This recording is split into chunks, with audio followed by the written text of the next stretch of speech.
relationship with Christ Jesus. Matthew 18, verse 19.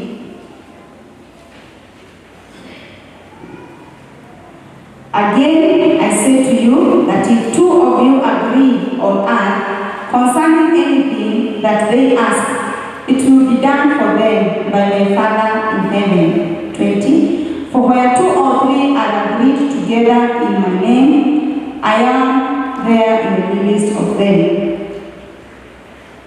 This is the second way of how to deal with that emptiness. After you get the relationship with Christ Jesus, the second way is that we must agree with the word of God, what it says, that everything it says, it is well possible. Amen. For with God all things are possible. The other way to deal with that emptiness that is within us, it is in the book of John chapter 17 and verse 20. We say that this gap or this space or emptiness, it is in everyone. And how to deal with this? One, you get a relationship with Christ Jesus, then you agree with His word.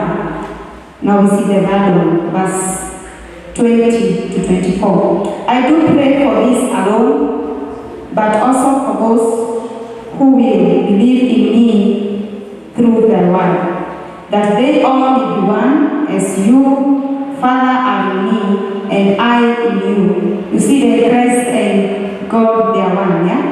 So the Bible says that they also may be in us. This is what I was talking about. Father, the Son, and now us.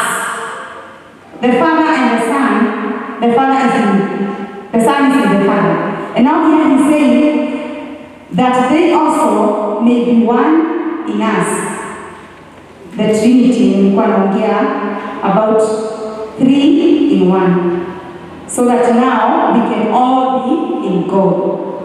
Tunaelewana?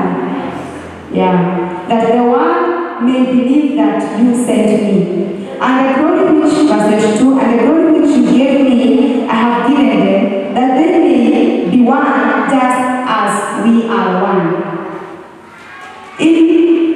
I in them and you in me, that they may be made perfect in one, and that the world may know that you have sent me and have loved them as they have loved me. 24. Father, I desire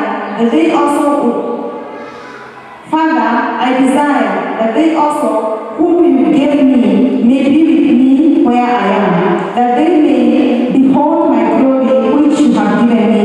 For you loved me before the foundation of the world.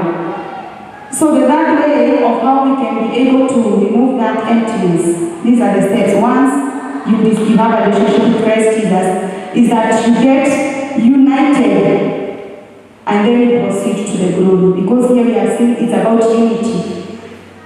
I in you, and I in them, and we in you. So it's about unity. It's talking about oneness. And then we proceed to the glory, because he's saying in verse 24 that they may behold my glory. So for us to be able to behold the glory of Christ, one, we must have a relationship with Christ. Two, we must agree and abide into His word. We be in agreement with His word and believe it. And the other way is that we must be united. Amen.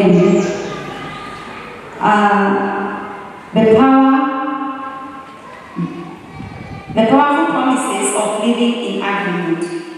Once we're in agreement with the word of God, they are powerful promises. I said I'm teaching, so there's a difference between teaching and preaching. So I'm doing more of teaching the word. So now the other way we're going to see the powerful promises of living in agreement. As the cross of Jesus is the greatest way of how we are being united in Christ. You know, when Christ said there at the cross that it is finished, He did not say only for the Jews, He said also for the Greek and the whole world.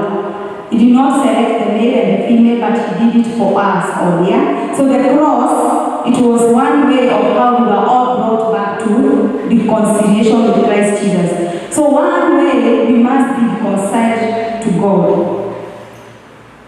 For you to be able now to come God comes first. In the book of Romans chapter 5,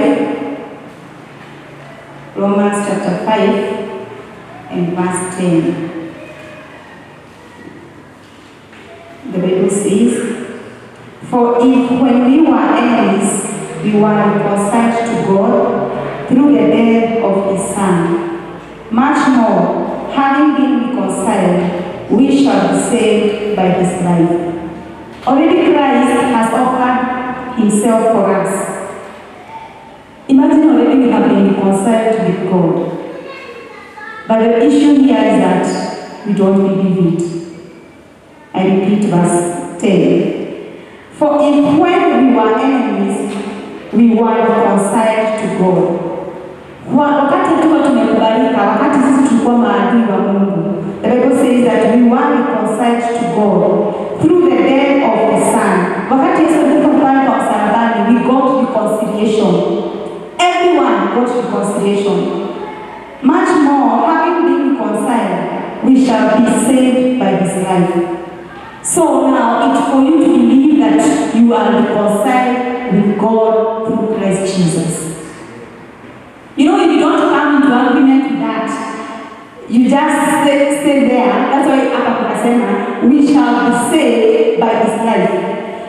If at all you don't believe in the reconciliation that Christ has done for us at the cross, you shall not be saved. So when we say that we are born again, that we are saved by his grace, we are saved because when we were enemies, Christ himself reconciled us at the cross through his death. And that is what we believe. So we are in agreement with what the word of God says. Hallelujah. Verse 11. "And not only that we are reconciled. Not only that, but we also rejoice."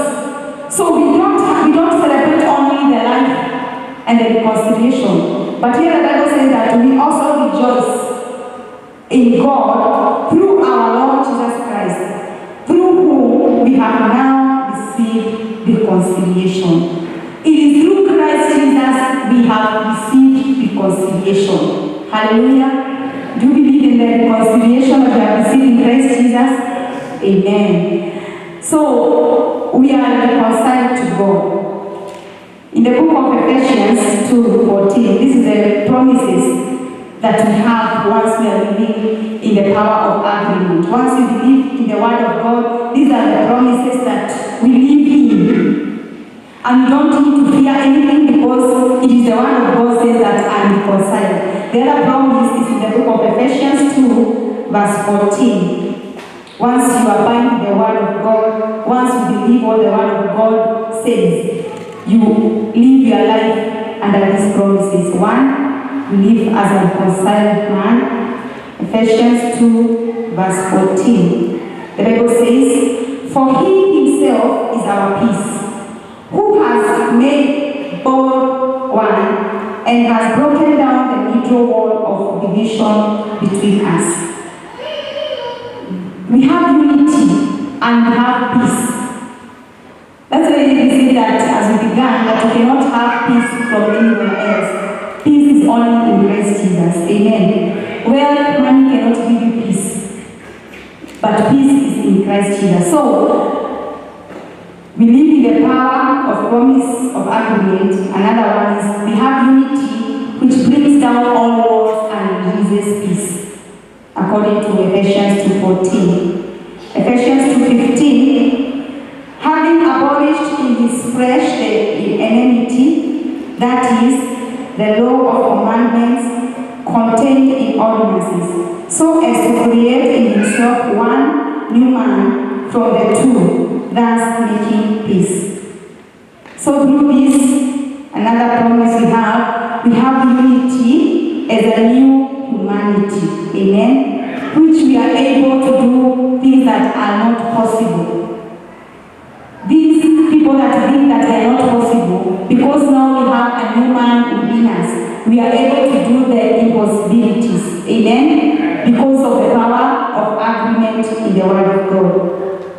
Another one in the book of Galatians chapter 2. Galatians chapter 2. verse 19.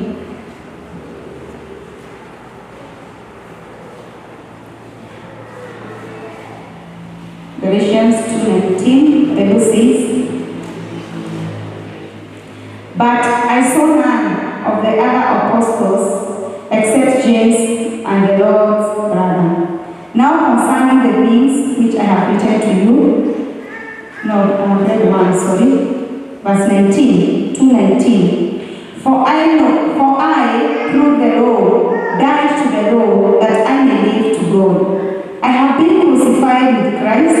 It is no longer I who live, but Christ lives in me. And the life which I now live in the flesh, I live by faith in the Son of God, who loved me and gave himself for me. The moment you live in the power of agreement of the Word of God, you become united with Christ Jesus, and now you are able to endure the cross because Christ already endured the cross on your behalf. Amen.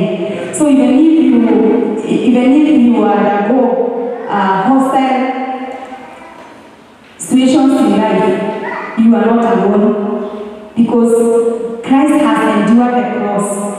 Meaning he has endured everything else that we might undergo. That is why Paul is saying that it is no longer I that live, but it is Christ in me. Everything that comes around your life, it is no longer you who is living, it is Christ in you. This means, that's what the Bible says, that we are more than conquerors. And we have overcome the world because greater is he that is in me. As long as Christ is in you, and you are bound to that word, and you believe, and you're in agreement with that, you are able to overcome anything else that comes alongside your life because you are living a life of promise and the power of agreement. Hallelujah. In the book of Ephesians 2, I'm trying to be a little bit faster so that we can come down to conclude for us. Ephesians 2.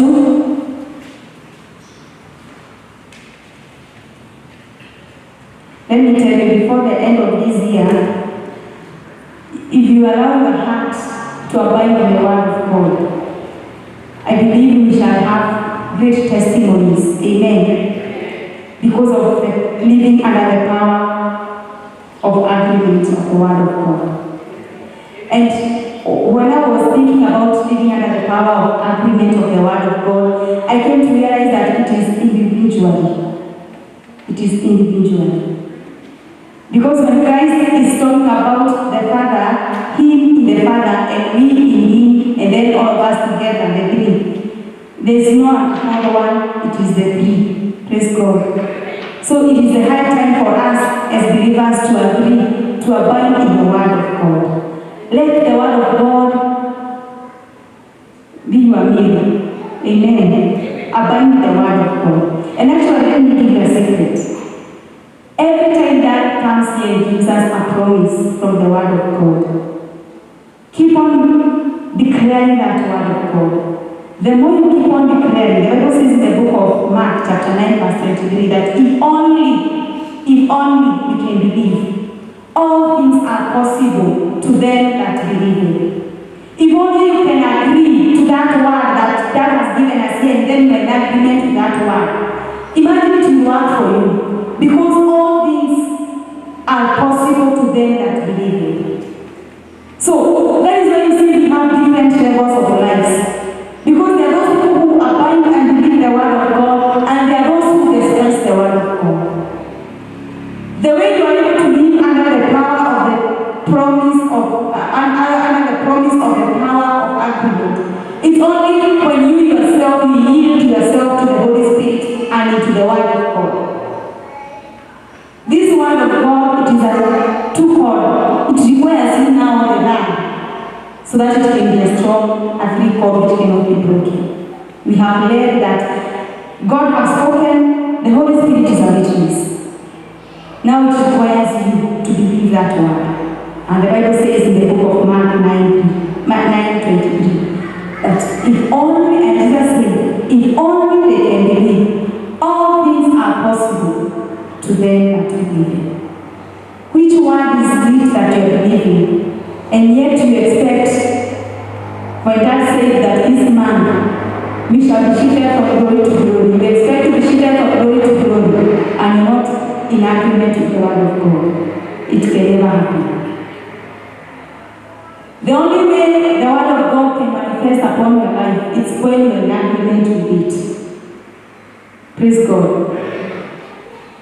Nataka mtu ajite mkutano. Call yourself a meeting. Am I in agreement? Leo promise nimedada ametupea. Am I in agreement with those promises? And being in agreement is not letting them down. Being in agreement is even when you are, whatever you are, you just keep on proclaiming. And not only proclaiming, but also believing in that you are proclaiming. Praise God. I give the last one, Ephesians 2:22. The Bible says, in whom you also are being built together for a habitation of God in the Spirit. We become a spiritual fulfilling life because we are the temple, we are the habitation of Christ Jesus when we become into agreement with His word. So when you feel that you are failing in one way or another, you need to call yourself and ask yourself, do I have a right relationship with God? Praise God. I'd like us to stand up on our feet. I remember when I was sick at the hospital bed and I was told that I'm going to be added back. And I said I want to be done at blood transfusion. This has always been my testimony and continuous reading. During that time, I remember I was reading the Word of God. And I believed the Word of God. And I said that I will not be added blood. And the doctor asked, do you know the consequences of you not being added blood? And I said, yes, I know I can die anytime, but I won't be added blood. And there's someone who was next to my bed, he asked me, what do you know? Because it seems there's something else you know. And I told her that I believe the Word of God. And the Word of God, because I believe in it, all things are possible. Because I believe that the God who gave me blood when I was in my mother's womb, He's well able to feed me with blood. And I believe that word, it is in the book of Matthew. I believed that with God, nothing is impossible. With men, it says that. With men, it may be impossible, but with God, it is possible. So here I'm a testimony that once we are learning the Word of God, God is faithful to His Word. Don't believe the Word of God as a group.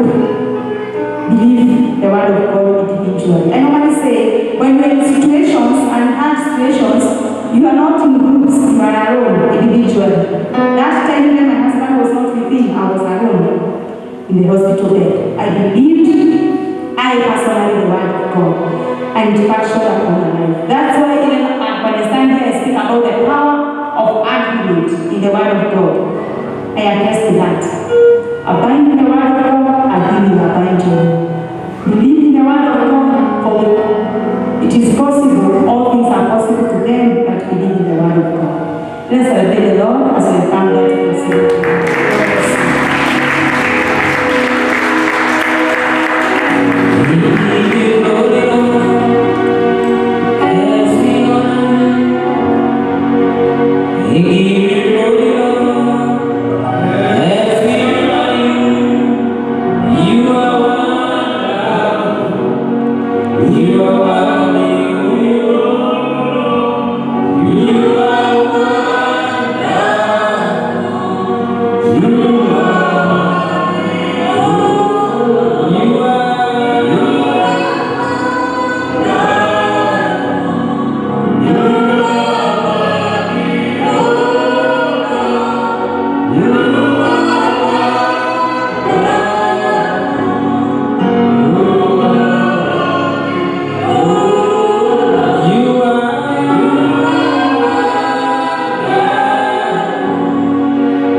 Lift up your hands.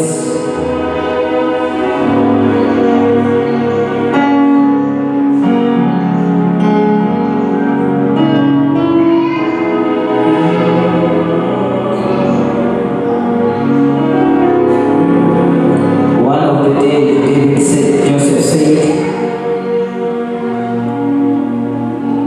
Joseph said unto them, fear not, for I am in the place of God.